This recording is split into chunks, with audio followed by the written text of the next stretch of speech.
Hello, podcast listener. Get a bib ready. We're going to talk comfort foods in this episode of JJ Meets World. Tucker and I are going to give you some recipes. We're going to talk about some of our favorite eating experiences. And you, the listener, all you've got to do is sit back and drool. Enjoy this episode of JJ Meets World. And by the way, if you'd like to help support our podcast, visit jjmeetsworld.com where you can donate to our Patreon, pick up some killer swag at our merch shop, or click the link to Apple Podcast and give us a 5-star review. 1, 2, 3, 4.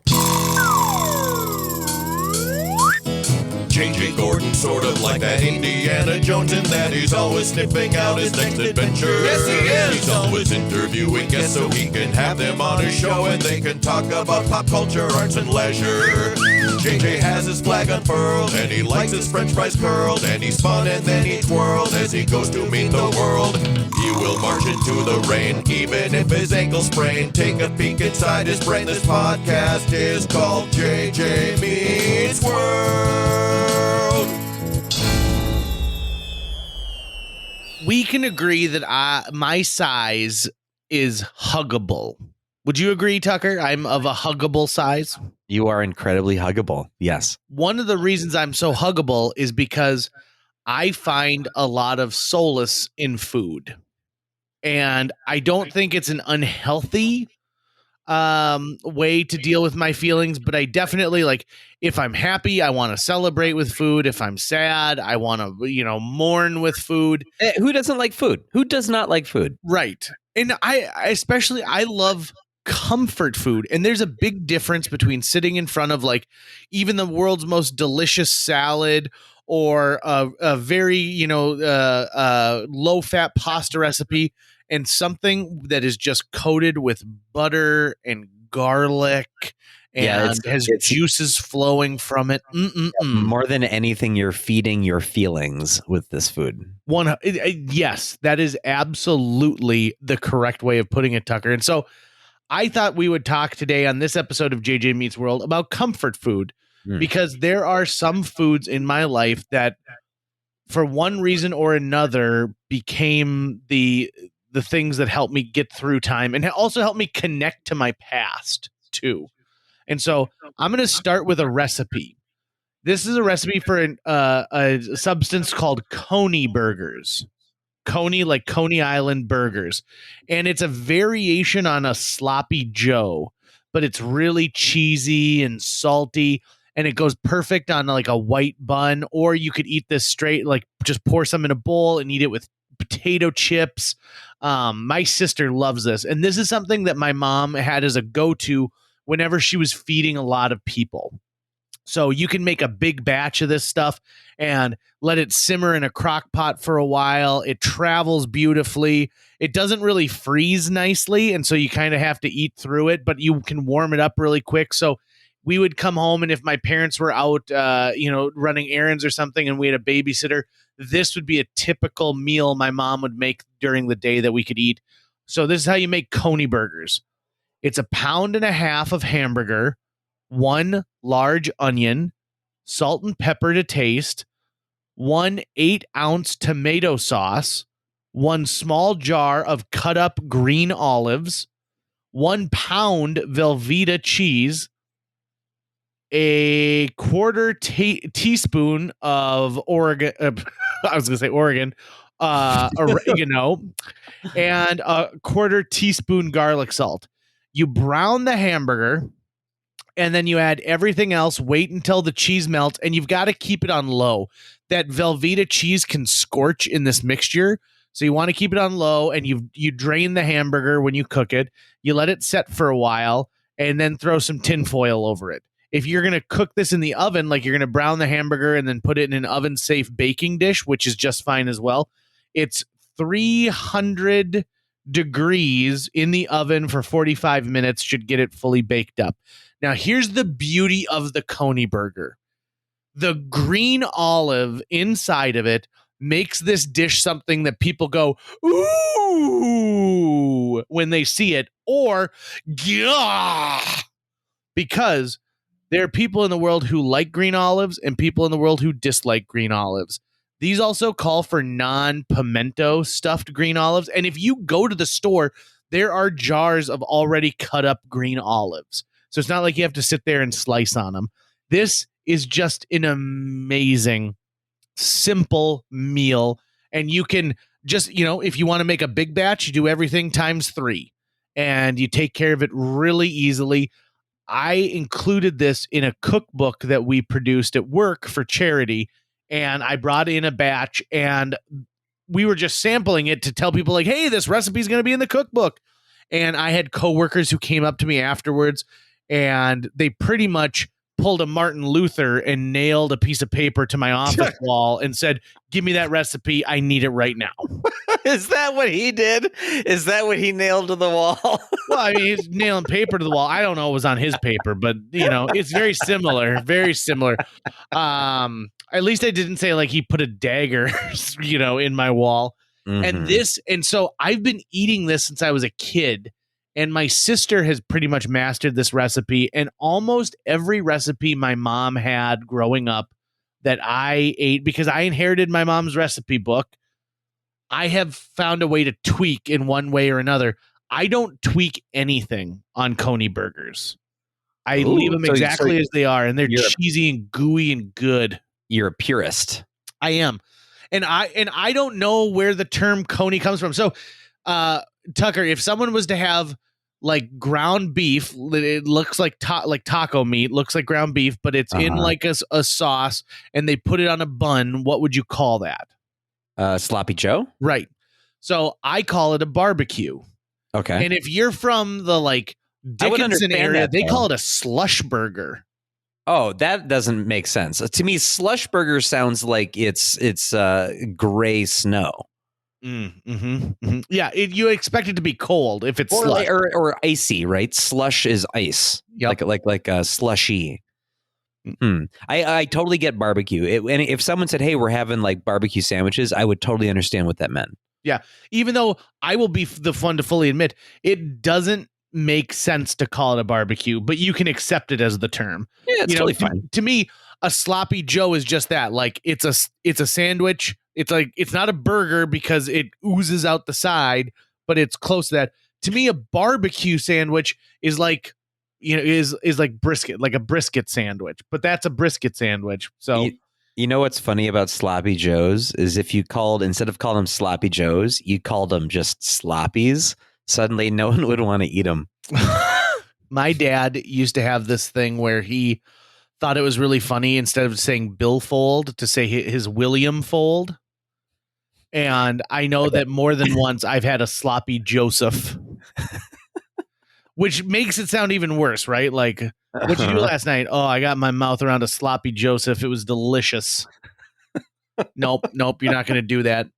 No. And, Tucker, I know you and I do not see eye to eye on pickles. We don't. But what's your feeling when it comes to green olives? Also not into them. Yeah? So when I got to green olives, you're like, I'm checked out. I'm done. Well, here's the thing is because the meal is so raved about, right? I would want to know, okay, I'll try it, and I will try it classically. You put everything in there specifically as is, right?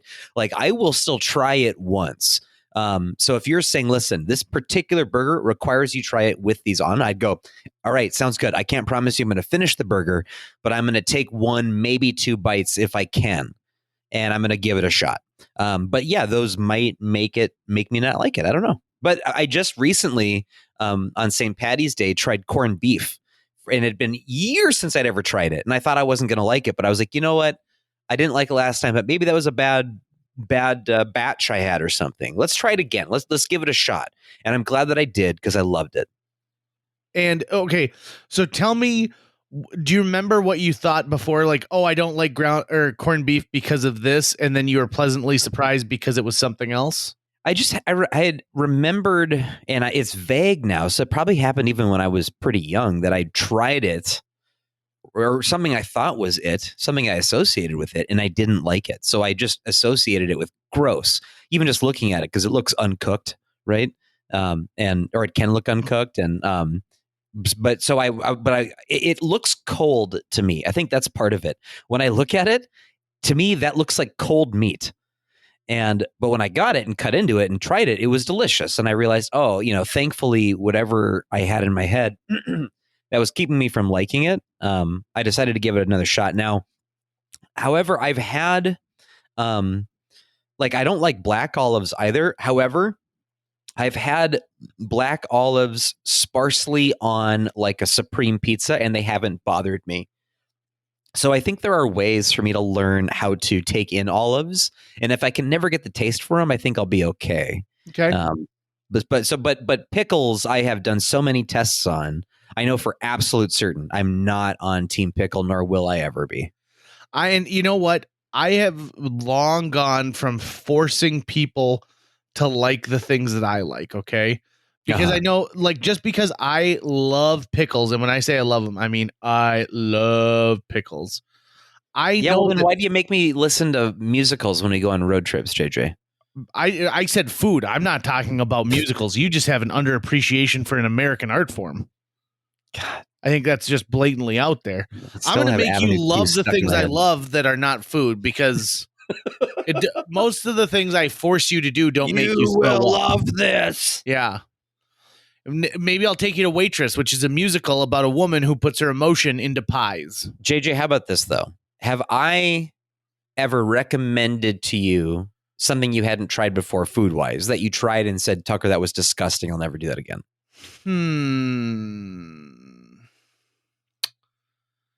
Yeah, I'm sure there's something, but I can't put my finger on it right now. And it can't be like, oh, I'm sorry, I forgot there was mayo on this burger. It's not like that. Actually, I can think of a situation in which I was totally disgusted by something and you helped me out. When you directed the underpants, my character had to eat like 2 sausages during a scene, and Theater B invested in the cheapest, crappiest, didn't even look like period appropriate bratwurst. They were essentially cold hot dogs.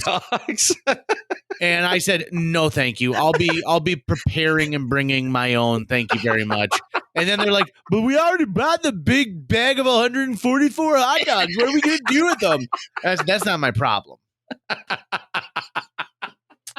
So I guess in that situation, I know that's not the answer you were looking for, but it's something very similar to that. So, no, I think it's very rare that you've, in fact, it probably has never happened where you've asked me to try something. I said I'm not interested, and then you forced it upon me.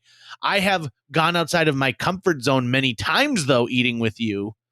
Like what? Comfort zone? Really? With the first time I saw Cincinnati style chili, I thought this dude is nuts. That was the thing I was thinking, was like, because that's that's the comfort food that's been the top of my mind as you've been talking, has been Gold Star. But it's a totally different approach and story, right? Because that's fast food. I don't have a recipe to give you. You can make it just with the flavor packs, but that's something that, while it's fast food, because it's specifically regional, that means that I only ever really eat it when I'm going to visit relatives on my dad's side of the family. And so just as a kid, going to Kentucky meant we were going to eat at either Skyline Chili or Gold Star Chili. And we were just obsessed with it because nothing else had the same flavor profile, right? All it is just meat sauce, but it's got a certain blend of spices in it that makes a particular flavor. And it's a very loose meat sauce. When we think of chili, I think of something I can put into a spoon and it won't fall off the spoon. But this is a very loose. It's almost soupy. Right. And I mean, it's typically eaten over spaghetti noodles, but you can also put it on a Coney dog, which is just a little hot dog. It's good for chili dogs as well. But yeah, I'm obsessed with Gold Star chili specifically. And they're a Pepsi place, which is my brand when it comes to soda pops. And so whenever I go to Kentucky, multiple times I go to Gold Star and I have chili 3-way, which is cheese, meat, and onions on spaghetti. And I really like the cheese too, because the cheese is just really finely ground up cheddar. or shredded cheddar. But it's piled like a hay bale on top of it, and it's just like the perfect like balance to the salt, like the sodium injection that you get from the Gold Star chili. Which my by the way, man, if we had a Gold Star chili downtown, obviously in a post-COVID world where we can go bar hopping again, man, would I'd love to get some like Gold Star chili after a night of like drinking at the bars. Oh yeah, I mean. Your dad for years has talked about how if they opened a Gold Star chili in Fargo near the campus, they could make a killing. But you have to admit that when you explain that to people who've never heard of Cincinnati style chili, they are apprehensive at best when this thing comes out. Because I see people when you're like, it's a chili sauce served on spaghetti, and they go, wait, what? Mm-hmm. And then the further you go along, it'll be like, and then you can choose whether you want it with beans, and they pour beans on it. I'm like, wait, so there's beans in the chili? No. It's the spaghetti and then the meat sauce, and then they put a layer of beans, and then there's a layer of onion, and then a layer of cheese. And they go, what? And they're like, or you can get a hot dog, a Gold Star style hot dog. Now, I'm going to admit something right here, right now. I am a sucker when it comes to certain types of brand loyalty. Because of the Lucas family, I will never eat Skyline chili, which is a rival. It's like the Burger King and McDonald's of Cincinnati style chili. Gold Star is my favorite. And it's not because I've tried both of them, but because I am so loyal based on the Lucas family and their loyalty. We're a Gold Star family, and that's how it stays. We eat Gold Star in this house. That's how that works. I've had Skyline numerous times. I do like there are a couple other Cincinnati chili restaurants. It's just Gold Star is the biggest one.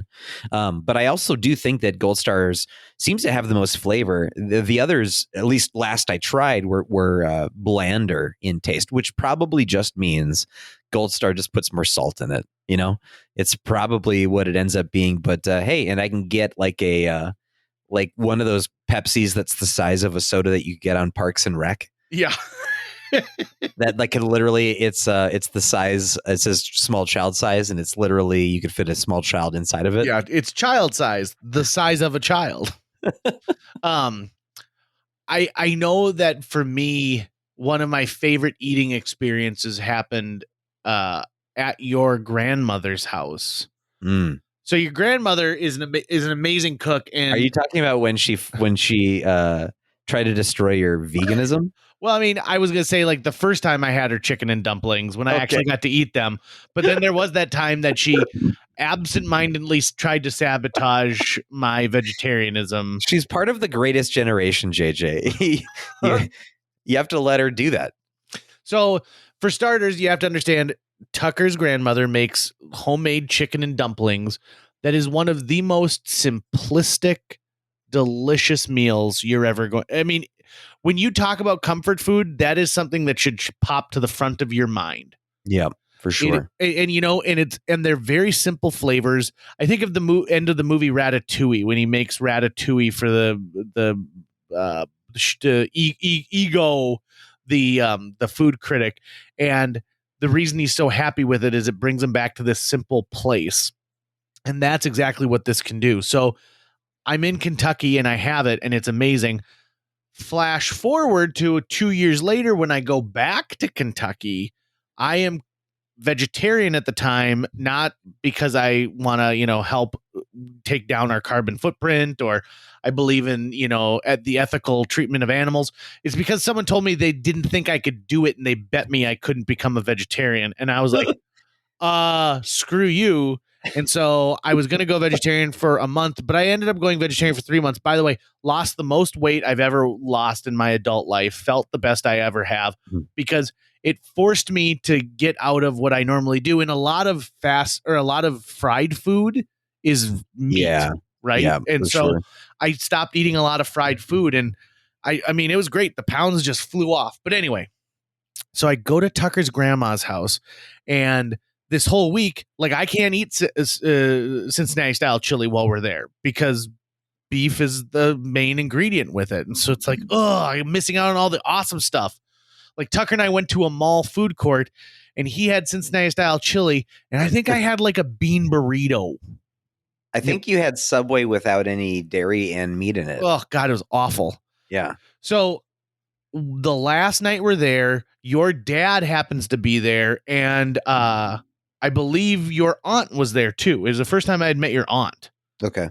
And and Mama Luke said, I'm going to make chicken and dumplings for everybody. And so I thought, you know what? Here's what I'm going to do. I'm going to go out and I'll buy some Morningstar Bratwurst style sausages. So Morningstar, if you're not familiar, is a faux meat. It looks like it tastes like it smells like it, but it's not meat. Isn't Morningstar also like a name for Satan? I think it's the name of like a satellite in one of the James Bond movies. So I am excited about this because it's weird. And maybe other vegetarians can talk more to this point, but I always think like if you want something that looks like it, tastes like it, and smells like it, why don't you just eat the meat? Because, you're pretty much doing that same thing. So your grandma didn't really understand the concept of I was going vegetarian. No, she did not. And so I was like, Mama Luke, I'm going to have these. She's like, well, I'll cook up the sausages for you. That's fine. I'm like, oh, okay, thank you. And I think she's like 89 at this point. Yeah. I think she is. Yeah. And I also stopped at a farmer's market and I bought all this fresh fruit. And I thought we'll have a fruit salad. And that'll be what I add to the meal is some fresh fruit, summer fruit salad. So and Mama Luke's like, oh, I'll fix it. I'll put it together. And I'm like, are you sure, Mama Luke? And she said, yes. You go relax. So I relax with everyone and we sit down around the table. And the first thing she pulls out is the fruit salad. And she goes, oh, JJ got this great fruit salad from the farmer's market. Oh, it's so fresh and delicious. And I made a fruit salad out of it and I used Hellmann's. And so if you do not know this, I am a diehard anti-mayo person, especially the tangy zip of Miracle Whip and things like that. And so and my grandmother took your fruit, chopped it up, and drowned it in mayo. And drowned it. We're talking but to be quite honest, I know a lot of people and that's how they make a fruit salad. So I'm not going to blame Mama Luke on that. And I think to myself, well, at least I've got those 3 sausages. I'll eat those and be fine. And so Mama Luke is passing around all of the chicken and dumplings. And she goes, oh, shoot, I forgot to grab JJ's sausages. So she goes to the kitchen. She brings it back out. And I cut open one of the sausages and I take a bite. And she goes, yeah, I just took the sausages and I cooked them right in the chicken. She goes, so I used all the juices and everything from the chicken and I cooked the sausages up in that so it gives them some good flavor. And I think, well, God damn it. Now I can't enjoy these things because now they've been soaking for the last 2 hours in animal fat. And do you remember the first night of that trip when we stayed in Minneapolis? Do you remember that at all on that road trip? I'm trying to think. Whose place did we stay at? We stayed at my friend Wes Hansen, who is a family friend of ours in the Twin Cities. Okay, and we went to a place called Axel's Bonfire, which is in the Twin Cities. Really good. I ordered the adult mac and cheese, and it turns out that I didn't realize this because I didn't read it well enough, but it had bacon in it, and I didn't realize until halfway through. I spent most of the night being very uncomfortable in the bathroom because if you don't eat meat on a regular basis and then you eat an animal protein, it messes with your gutty works in the worst way possible. So you're saying you'd already accidentally broken the streak. Yeah. And so you even got to Mama Luke's house. And so my thought was God, if I do this again, I don't want to have the farts and the squirts and that's the cleanest I can make that description at Mama Luke's because your dad is there. I'm there. You're there. Mama Luke is there. There's one bathroom. And when I gotta go, I gotta go. Mm-hmm. So your dad, bless his soul in this situation, completely understands what's going on and sees and understands what's going on. He's like, JJ, can I try one of those sausages?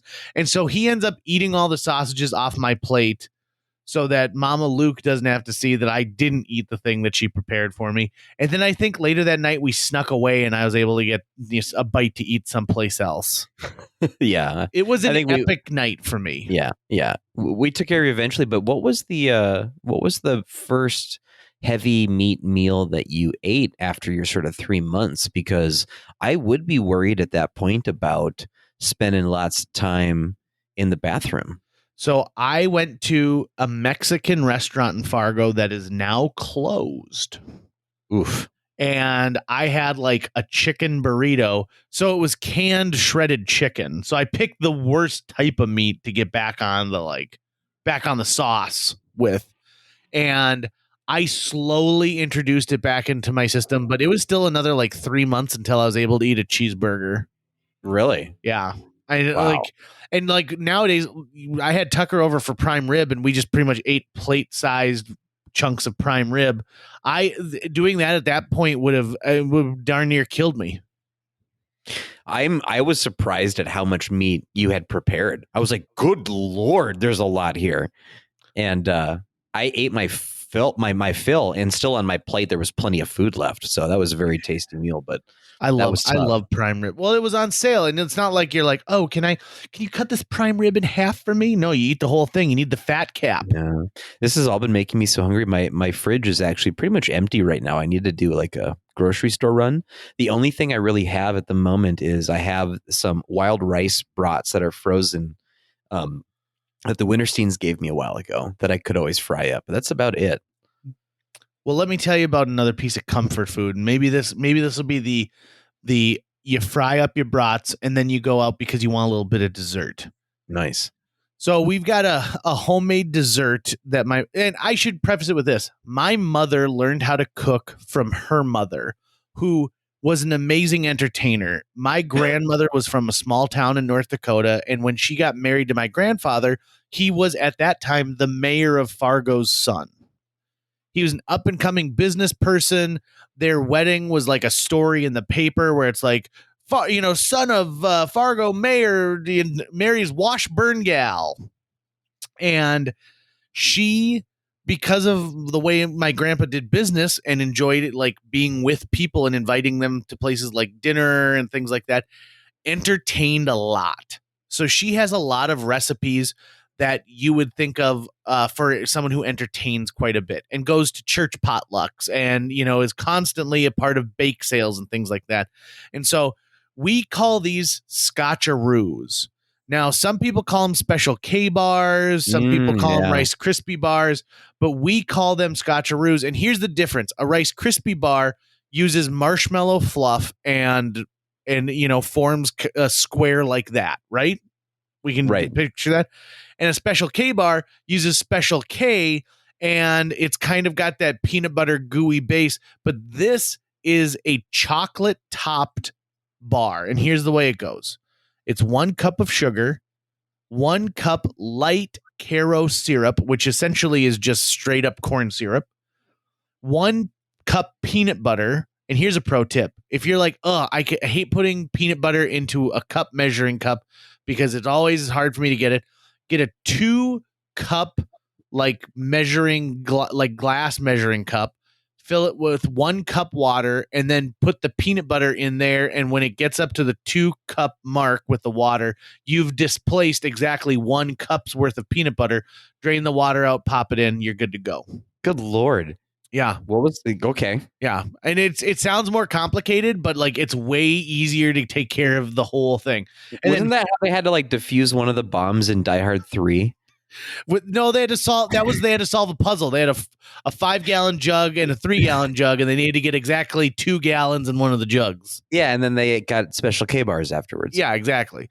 Yeah. Because they were in downtown Manhattan. Yeah. There's also 5.5 cups of Rice Krispies. You melt the sugar, Caro syrup, and peanut butter over a low heat. This cannot be emphasized, a low heat. Don't heat it up. It's going to scorch. So it's just a low heat until all the things become melted together. You're going to put the Rice Krispies into a pan, and then you pour it over the Rice Krispies. Then you're going to make this chocolate topping, or it's listed as frosting in the directions, but it's 1 6 to 8 ounce package of semi-sweet chocolate chips and 1 6 to 8 ounce package butterscotch chips. So if you like the taste of chocolate more than butterscotch, go for the 8 ounce. If you like, and then go for 6 on the other one. Melt those two things over low heat, and then you pour over the bars in a 9x13 pan. Here was the problem in our house, Tucker.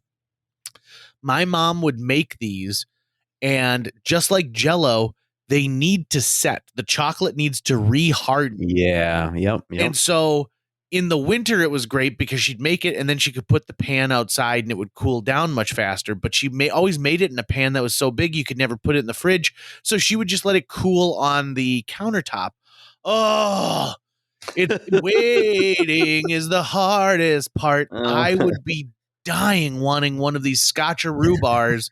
And I you just can have to picture wait. you in in some Bugs Bunny pajama pants, just like hopping up and down, or would they be Tasmanian devil pants? Good call. Yep, you're right.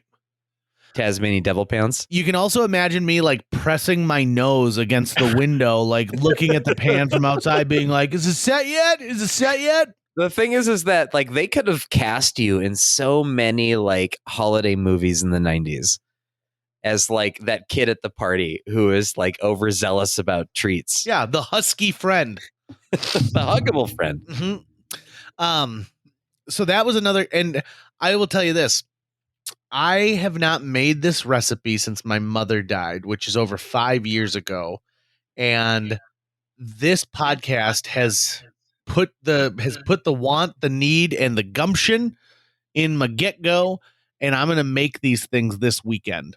Nice. And I mean, they are amazing. And I can't wait. And I'll probably make 4 pans of it so that I can bring them to work and share them with my coworkers.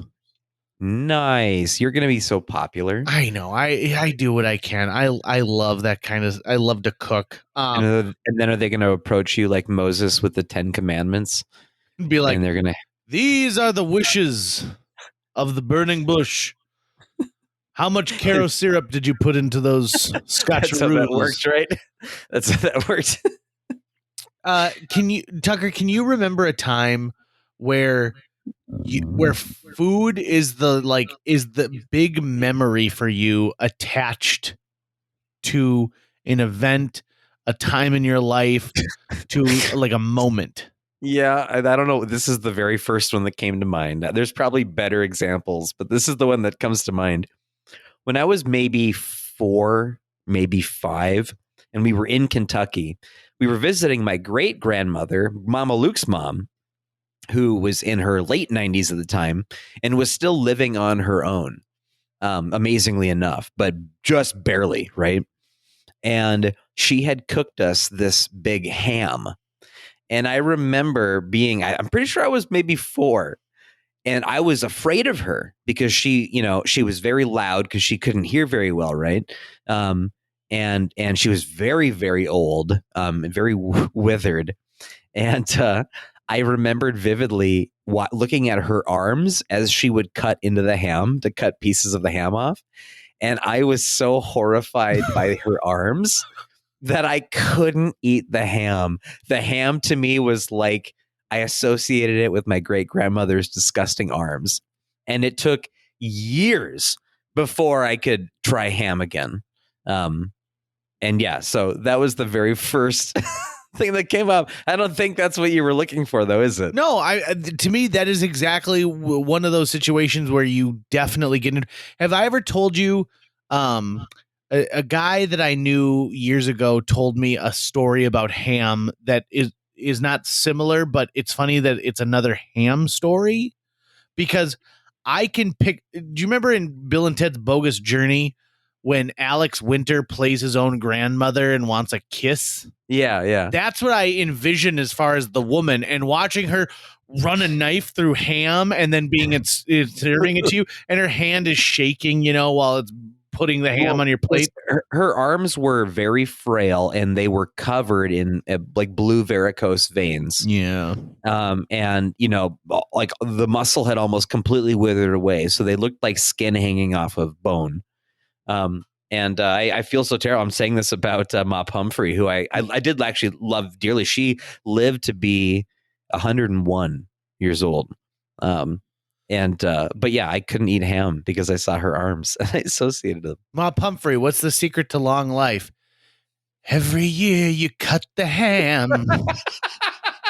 It's all in the ham.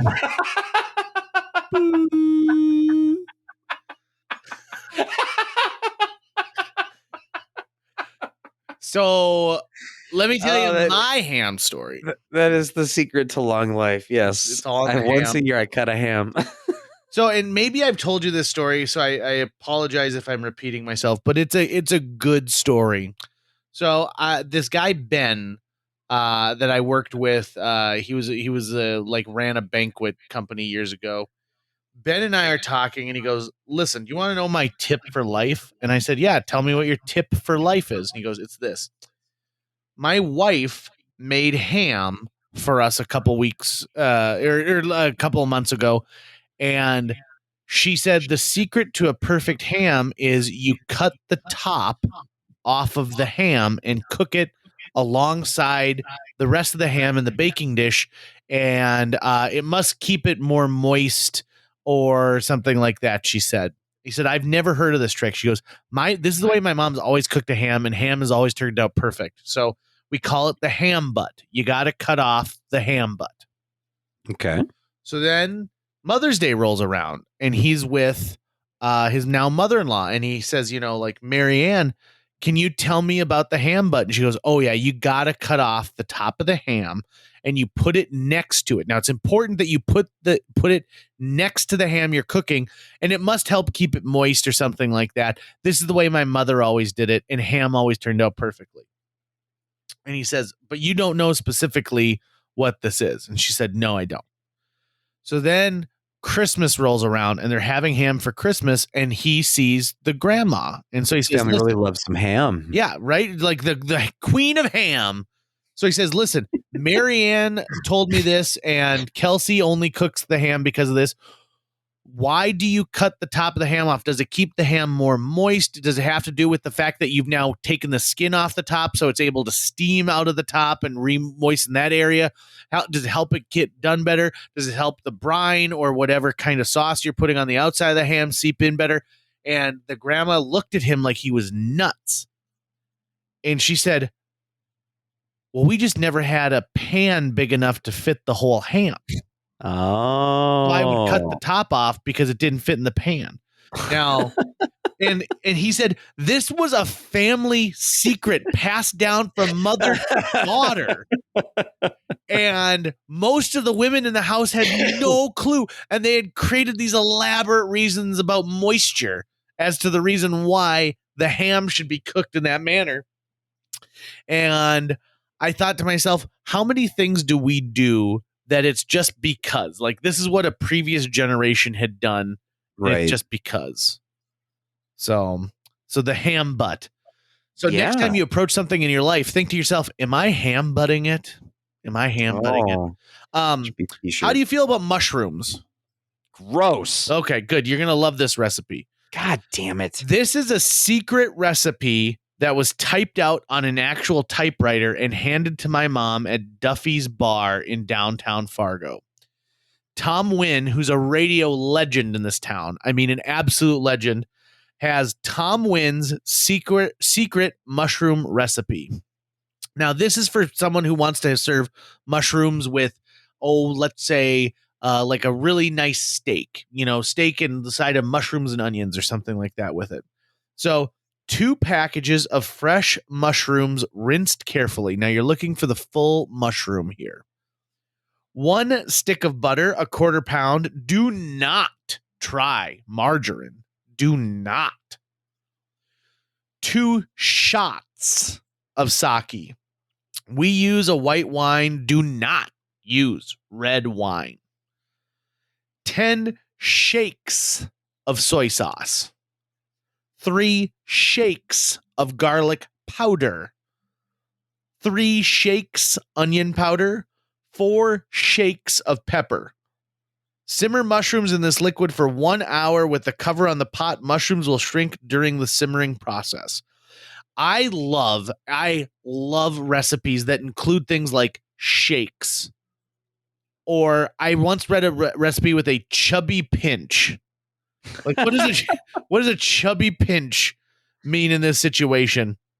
But I've had these mushrooms and they are the bomb diggity. It's the exact nice, perfect side when you want to add something to something that you just want, you want to kick up the meal. You want to make the plate a little prettier when it comes down to it. And I dig that. I've got 4 frozen turkeys in my freezer right now.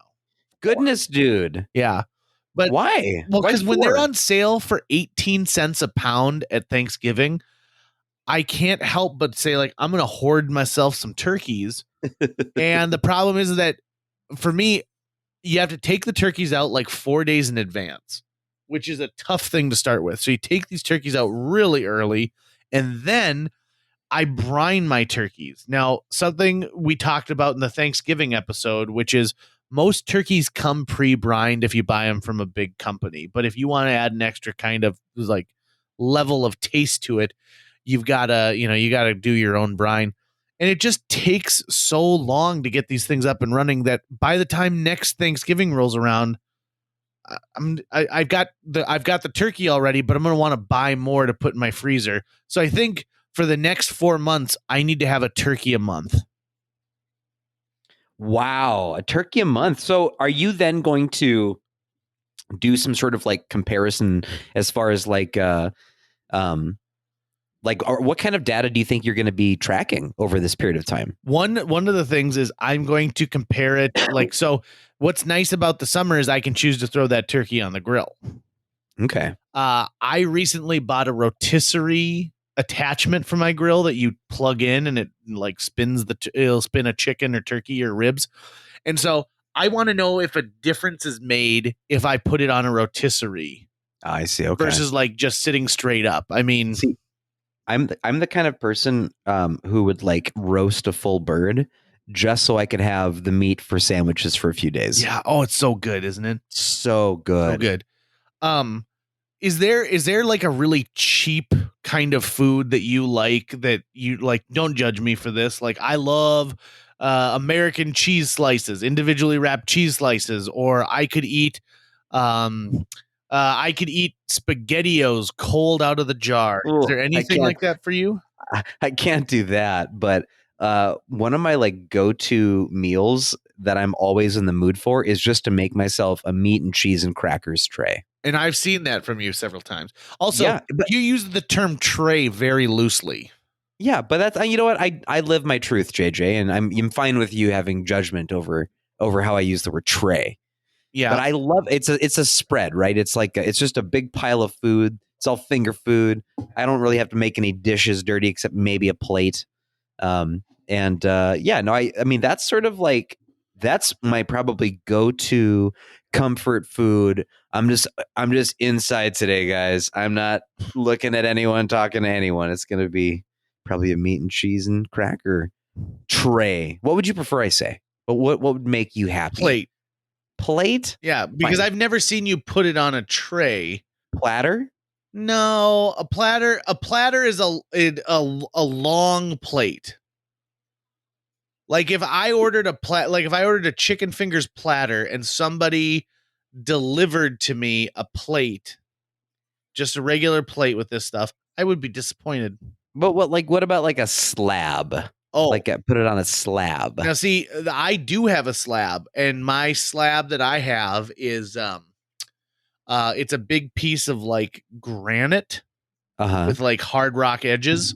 And so to me, that's a slab. See, now my slab is my cutting board. Okay. Which is wooden. Now, are you eating off of that wooden cutting board? I can. But I should put it this way. I think that if I went back and looked in your social media, it would be mostly meat and cheese on plates. And don't get me wrong, however you consume it, if you want to take your sweatshirt and pull the middle of it up towards your navel and just fill that little pocket that you've made like a kangaroo with delicious Cloverdale meats, cheeses, and some Ritz crackers. You consume it any way you want. I'm just saying you're playing fast and loose calling a paper plate a tray.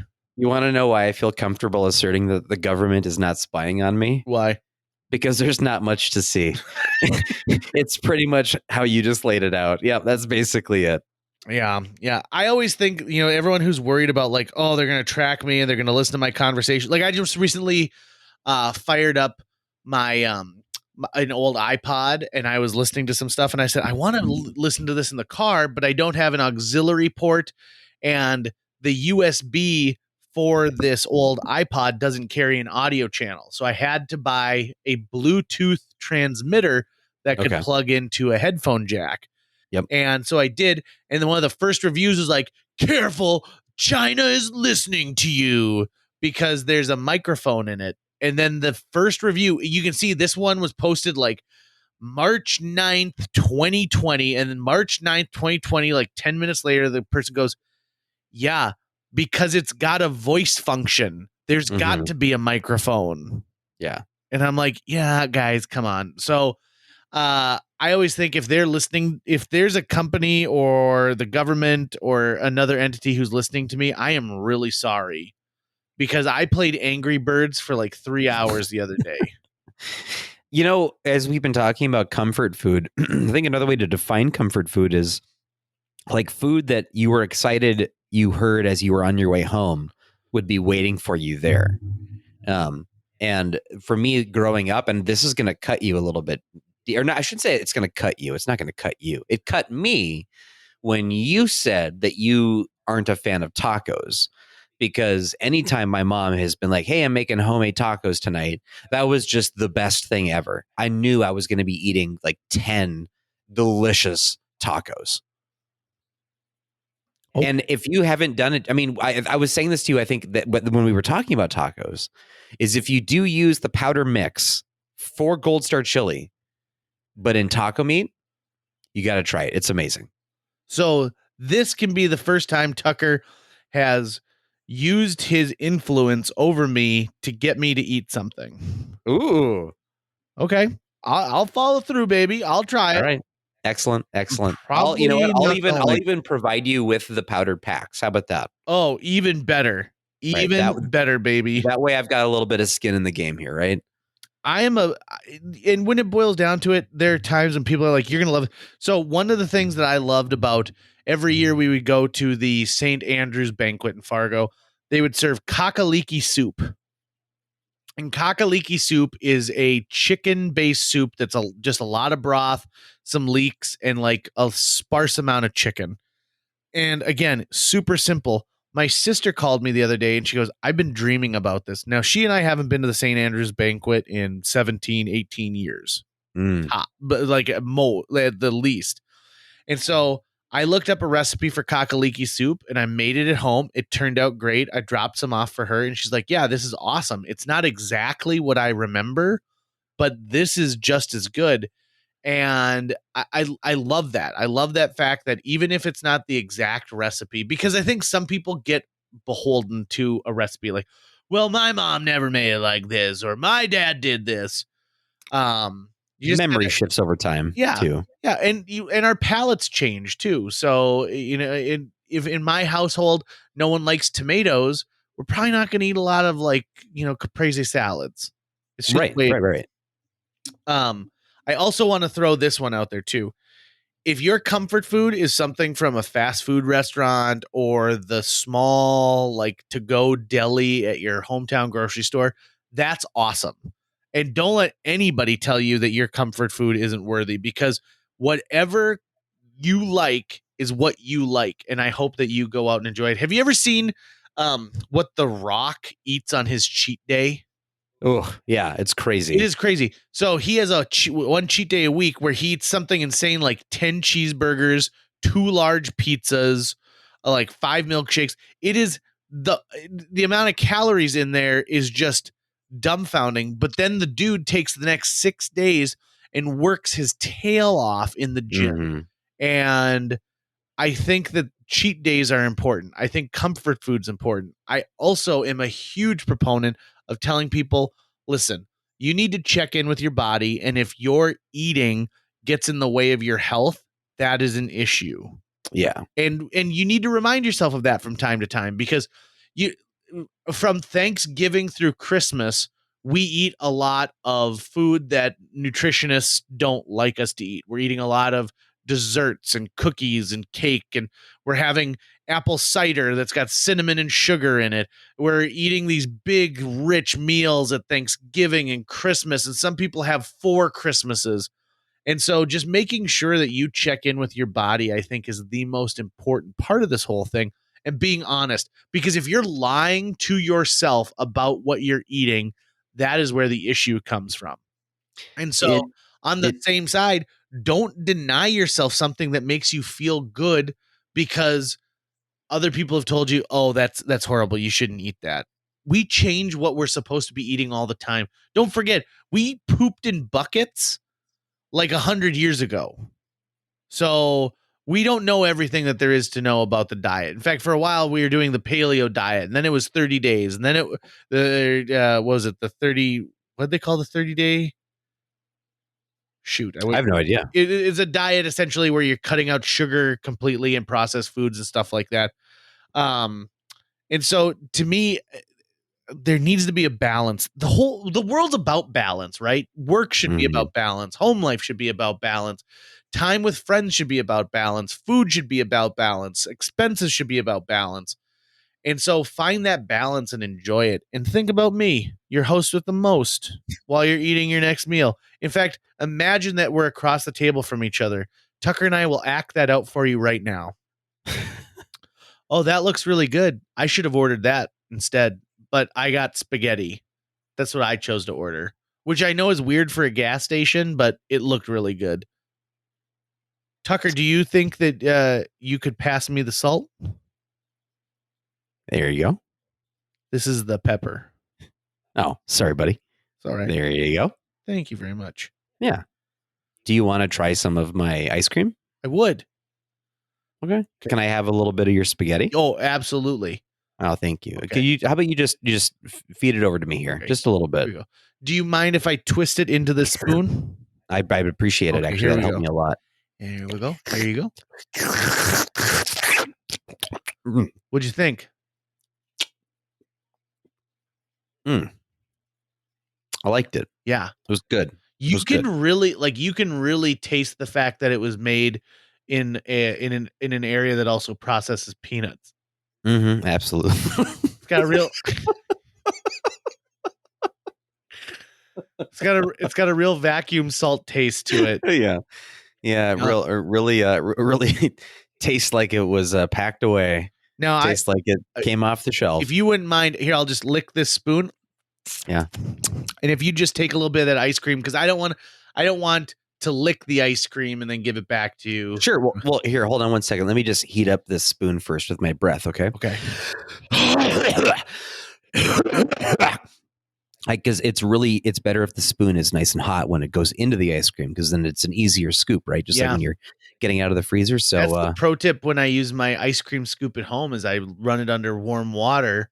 Right. And then I burn my burn my hand. That's why I got all these burns. Yep. And that's exactly what I just did with my breath and a couple extra friends. So I'm just going to reach across here now and feed this here to you, buddy. There you go. Thank you. And down the old hatch. There's the airplane, and that's a good boy right there. Good boy right there. Oh, that's a big boy right there. That was delightful. What flavor is that? Well, I'm tasting a lot of hints, a lot of is that, I mean, sage is crazy, but it couldn't be sage. Excuse me, gentlemen. There's a 15-minute time limit at the Cenex to use the booth. Well, we're technically 2 different people, so there's 2 different 15-minute increments that we're building into 30. Yeah, but I was lenient on you the past 30. I need the table space. Someone wants to come in here and eat their pizza. I am waiting for my shower to be ready, and nothing has come over the loudspeaker indicating that my shower is ready. And I cannot go from spaghetti to shower back to spaghetti. So thank you very much, Todd. But I intend on finishing my spaghetti and then having a shower. That's why I'm not wearing a shirt. Also, Todd, can we get some more pepper? Yeah, okay. Thanks, Todd. You really told him. You just got to know how to handle these people, right, JJ? Yeah, I'm always in awe of what you're doing. Now, if you don't mind, I'm going to take a quick jog around the perimeter of this building because I don't like to shower and I don't know my surroundings. Yeah, have fun scoping it out. Can you take this Polaroid camera with you and just snap a couple of reconnaissance photos? Oh, you got it, buddy. You got it. That's going to wrap it up for today's show. If you enjoyed this episode and would like to help us continue to produce new episodes each week, visit jjmeetsworld.com, where you can donate to our Patreon, pick up some swag at the merch shop, or follow our link to Apple Podcasts and leave us a 5-star review. You can also follow us on social media. We're on Facebook, Instagram, Twitter, YouTube, all the sites the cool kids are using these days. JJ Meets World is produced every week by Tucker Lucas. You can find out more about Tucker's work by visiting moonbasemaria.com. If you want to get in touch with your host with the most, check out linebenders.com, where you can find direct contact info for JJ or booking information. And here's a recipe for a happy home. 1 dose of love, a sprinkle of sportsmanship, and just a dash of coziness. But don't put your family members in an oven at 350 degrees. You'll be arrested for murder.